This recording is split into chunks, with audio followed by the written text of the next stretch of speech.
চলো রান্না করে ফেলি ডিম কষা।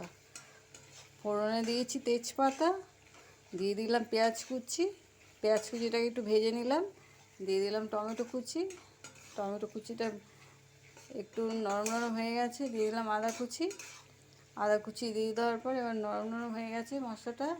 এবার আমি দিয়ে দেবো হলুদ, জিরে, নুন, লঙ্কার গুঁড়ো, আর স্বাদের জন্য দিয়ে দেবো একটু মিষ্টি।